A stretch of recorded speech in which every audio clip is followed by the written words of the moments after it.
Starting in 2004 and ending in 2012, Bleach became one of the most popular anime the world has ever seen, taking its place along Naruto and One Piece in the big three. And with the return of the anime, I want to go back in time 10 years and visit it while skipping filler and without going into the newest arc.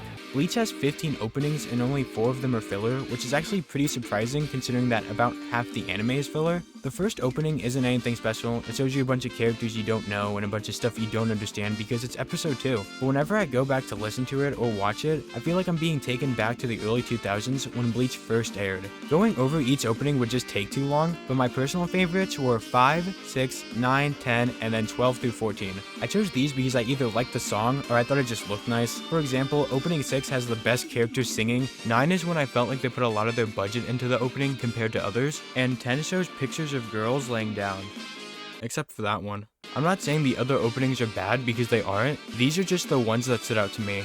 Going over Bleach, it becomes pretty obvious that it's just anime Ghostbusters, even though it's named after a cleaning product. Now instead of Ghostbusters, you have Soul Reapers, which are these people with black pajamas and swords, and instead of ghosts, you have these things called Hollows, which are actually more like demons with Halloween masks. These are transformed from ghosts who have heart problems. This is actually all you need to know because Bleach is a fighting anime. If you look it up, it says adventure, but Wikipedia is garbage. When it comes to the story, Bleach is very simple. You have the main character, Ichigo Kurosaki, and he wants to become the #1 hero. Actually, that's the wrong script. The main plot in Bleach is that you have Ichigo, who has a strong desire to protect people, especially the people close to him. If you're sitting there thinking that's not the plot, it's more like this guy and his friends are playing terrorists, well, you're wrong, because Ichigo is going to protect his friends against them. Not including filler, all the arcs in Bleach have a similar beginning, which include Ichigo wanting to help others. He stabs himself to save his family, his friend gets kidnapped so he has to save her, his friend gets kidnapped so he has to save her, and now he needs to get stronger. Why? Because he wants to help his friends. Going into each arc, we can be more specific, like this guy in his sister complex and him with his Orbi fetish, but Ichigo helping his friends is the most consistent. Now, I did mention his friends getting kidnapped twice on purpose, and that's because Bleach likes to reuse things, like this girl, but only to bully her over and over again. On 3 separate occasions, characters lose their powers, but it's okay, because spoiler, they always get them back. It's like this because convenience is used a lot here. The convenience just takes away any sense of consequences, so much so that death isn't even a threat. There are almost no deaths, which is odd since most people use swords and other deadly weapons. Then there's the fact that Ichigo can train for a little and jump up to the level where he needs to be. This can be seen as a common thing for anime across the board, but by the end it just gets to the point of bullshit. If you boil it down, it's really just the main character saving his friends, beating the bad guy, and everything having a good ending, even for her. But that doesn't mean it's the most boring shit ever. The world of Bleach is one that I find interesting. I mean, what's a Shinigami? Why do you wear a Halloween mask? And how do you function? Seeds are dropped throughout the plot by showing us one thing only for it to connect to something else in the future. It wants the viewer to brush off or think about something, so it can throw it at them later and give them the satisfaction of understanding. Bleach's ability to foreshadow does get cut due to the fact that the final arc didn't air with the rest of it, but that problem should be fixed now. And of course it has moments of trying to connect with the viewer, and so is something like how sometimes the rules need to be broken, that maybe the heartless aren't the soulless, or even if you plan for everything, things still might not go your way. And the last arc tells us that if we look through the eyes of someone else, we might be able to understand that in a different world, that could have been us. Okay, the story being the way it is, no big deal. I mean, look at One Piece. What's it about? Finding the One Piece. But guess what? Still no One Piece. The fighting, on the other hand, on a base level isn't anything crazy. You have 2 people with swords, and if they choose to, they can fly around. Bleach knows that if it was just this, it would be boring as hell, so they add transformations, which leads into my favorite part, the sword.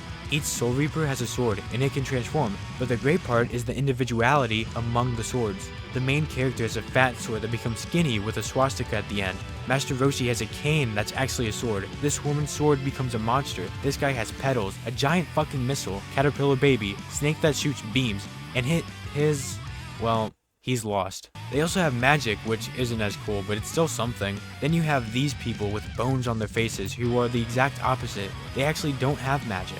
But this girl has fairies and he has arms. This kid plays on a PSP and he's a Quincy, whatever the fuck that is. There's so much diversity in the abilities of the characters, even if the core reasoning for some of them stem from the same place. Then there's the animation, which can be good when it wants to be. Most of it was done before 2010, so everything else can get a pass. The choreography was similar. Some fights that come to mind are Alukiora, Grimjaw, and Ginjo. However, more often than not, it would feel like the bare minimum would be done, and an extra step would not be taken. even in one of the fights I just mentioned, they continue to use the same disappear and reappear trick. The biggest problem I have is actually how characters are forced to hold back.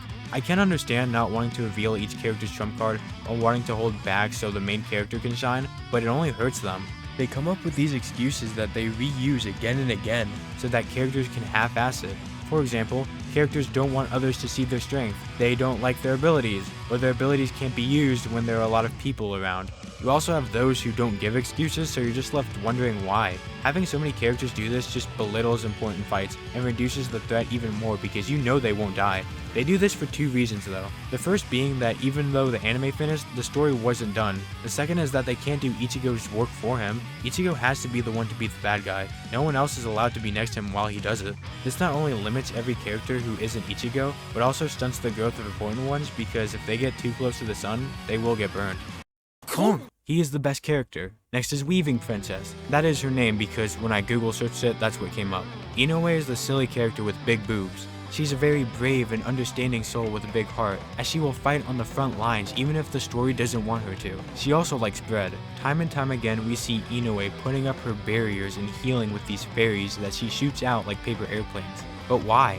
She does have this one attacking move with the one but rarely uses it. I feel like she has this great potential with her abilities and herself but is limited to relying on Ichigo. In Overwatch, she can only play Mercy.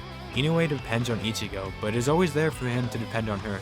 Chad, a Joestar that was cut from the original cast. He can punch things really hard with his different colored arms, and all of his attacks are in Spanish. He's the strong silent type and one of Ichigo's closest friends. He's similar to Weaving Princess in the sense that they both don't want to drag others down, and a main reason for what they do is for Ichigo. As you watch the anime, you start to get this feeling that Chad is different from the other main characters. Where other characters might have these emotional, struggling, or exciting moments, it feels like Chad only gets half of that. It's like he's only there to be Ichigo's friend, and that's okay because it fits him. Chad is not the super deep character with an interesting backstory and loads of personality. They give him enough so that when he finally does get his moment, we can at least form some kind of connection. I actually like Chad, but he definitely needs some buffs in the next patch. Then we have... No, this is Ishida, and he's very good at sewing. Ishida is a Quincy, and Quincy's are people who can make weapons from spiritual particle stuff, and that's what he does. Compared to Chad and Inoue, Ishida is arrogant and intelligent while also being nice to everyone who isn't Ichigo. Even though they are friends, it feels like Ishida and Ichigo are meant to be rivals at the same time. You have the first time they met, the constant bickering, blue and orange hair, Quincy's versus Soul Reapers, Weaving Princess. There's supposed to be two sides of the same coin, but this coin is very one-sided. This isn't Ishida's fault, it's just that in Bleach no one's allowed to get close to the main character. Yeah, he gets slapped around here and there, and there was a filler arc that kind of portrayed him as worthless for half of it, but he's not weak and he's won fights. Even with all that, I still feel like there should have been more. Instead of silver, it should have been gold, and instead of great, it should have been amazing. But we still love you, Sasuke. Now I can say a lot of nice things about Rukia. For starters, she's a talented artist. Secondly, she likes cute things. Third, she constantly steps on Kon because that's their fetish. Rukia is someone who shows up on screen and we flip a table or shoot a flare gun like in sports. And that's because her job makes her travel a lot. So when she shows up, we know that the new arc is going to start. Except when it's filler. The interesting part about Rukia is that she goes from a super important main character to a side main character. After a certain point, whenever we see her, she usually shows up with the rest of the cast. She still fights with the main group and you never see her with them until shit starts to really hit the fan. However, I don't think this is a bad thing. Rukia is a Soul Reaper, it makes sense that she wouldn't stay on Earth. Her role was to introduce a lot of important elements in the show, and she did a great job at it. So it's a real shame that she always gets the short end of the stick. Lost, win, or never mind, she lost, win, lost. Her other job is to make Ichigo look good as fuck. There's also Renji, and he reminds me of a radish. Finally, let me tell you about Ichigo Kurosaki, a shonen main character. Ichigo is this badass dude who will show up at the last second and fuck some ass even if he just got cream pied. His theme is called Number 1 for a reason. Anytime it starts to play, you can't help but get excited for what's about to happen. Except when it just cuts short, then you got baited. He's just that guy. I mean, look at this. God gave him the coolest looking shit to fight in. But even with all of that, he still feels like a flat 2D main character. Remember when I said Ichigo has a strong desire to protect people, especially those who are close to him? Well, there's nothing wrong with that, especially since most main characters have that trait. The problem is when that's the core of their personality. Not every character needs a big goal like becoming the king of the pirates, Hokage, or Harem King. However, this does become an issue when there's no one to protect. Ichigo feels like he has no personal goals, no purpose, and that his only characteristic that might be different from others is that he has an attitude. He can only use one attack.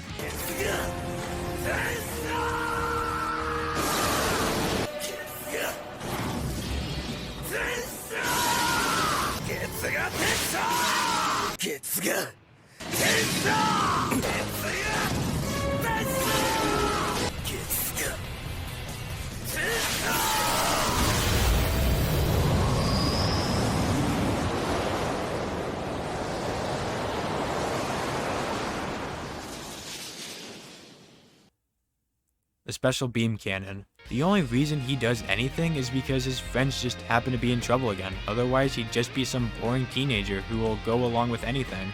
My point with all of this is that, to me, Ichigo is just a generic main character with his most defining quality being that he's very cool.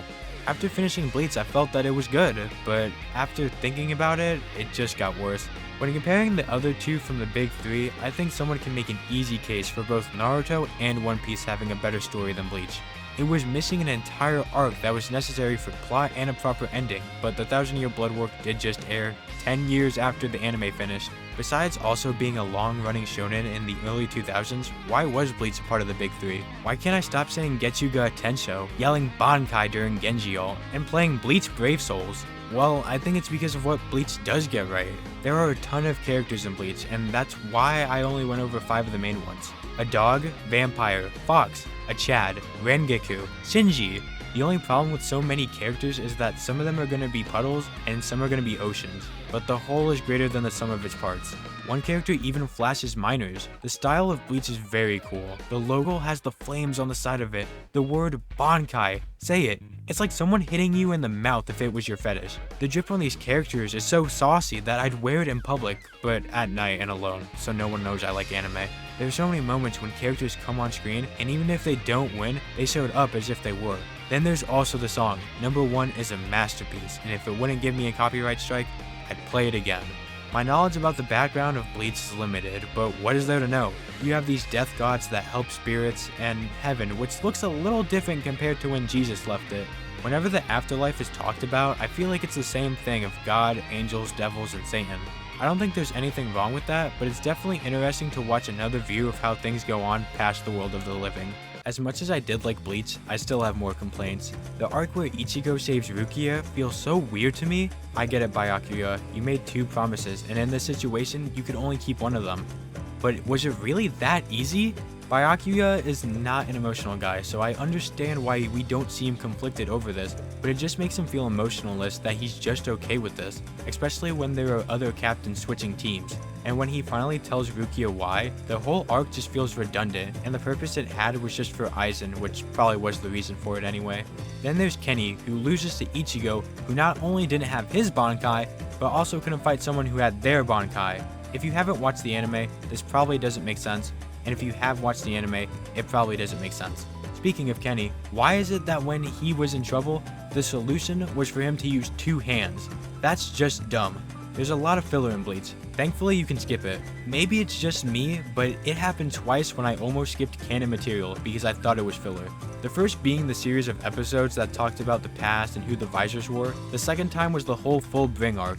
There was only one reason for the arc, and if they had made some changes to the previous one, then it probably wouldn't have needed to exist at all. I know that things in the Full Bring arc are brought up in the 1000-Year Blood War, but it still felt like filler when watching it.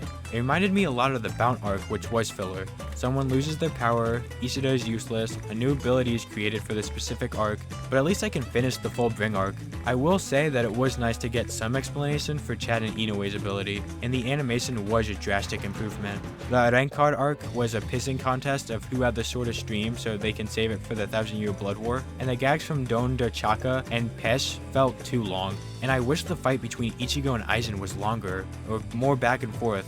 Not because it was bad, but just because I want to see more cool shit happen. Bleach reminds me a lot of Dragon Ball, in the sense that it has a lot of show but not a lot of substance, and sometimes you just have to turn off your brain because thinking will just get in the way. Except Dragon Ball did it better. It attempts to draw you in with its soundtrack and fight scenes, while trying to envelop you in a world through the bonds of characters and the lore surrounding them. Bleach does give a lot, but remember, it's about quality, not quantity. This is only made worse with the separation of the Thousand-Year Blood War. I know the manga finished years ago, and the first part just ended, but this wide gap in time between the ending and the beginning causes the quality to become impaired, as things were left incomplete with paths being opened that had yet to be closed. I give Bleach 4 out of 7 Dragon Balls. But there is a Beach episode. 7 out of 7 Dragon Balls. Make your wish, Kon.